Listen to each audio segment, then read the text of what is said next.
जी ये है माशाल्लाह दरबार हक बाऊ।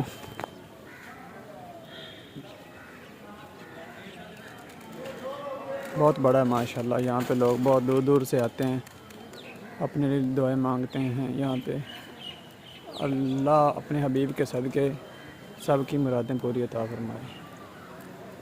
और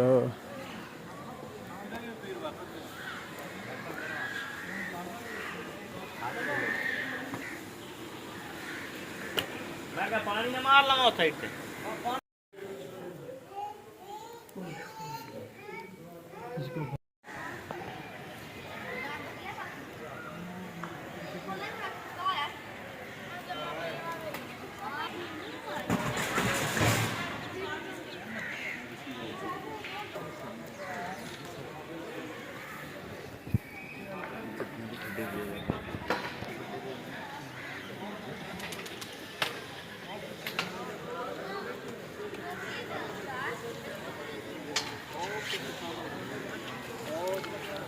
माशाल्लाह सारा ही दरबार हक बाऊ है जी।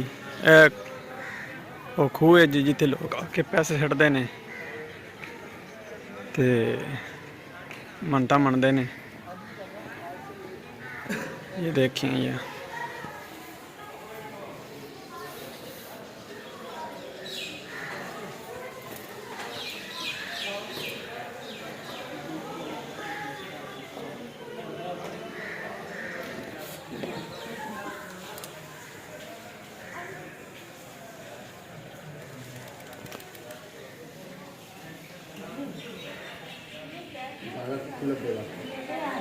बनना ही ये तू बाद च ये बन चा।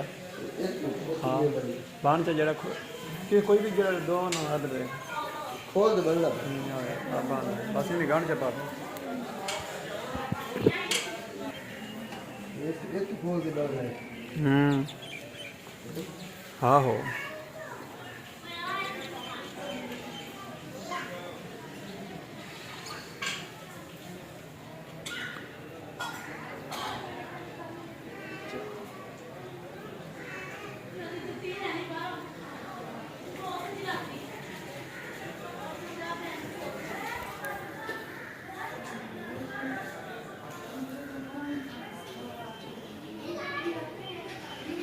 चला गया।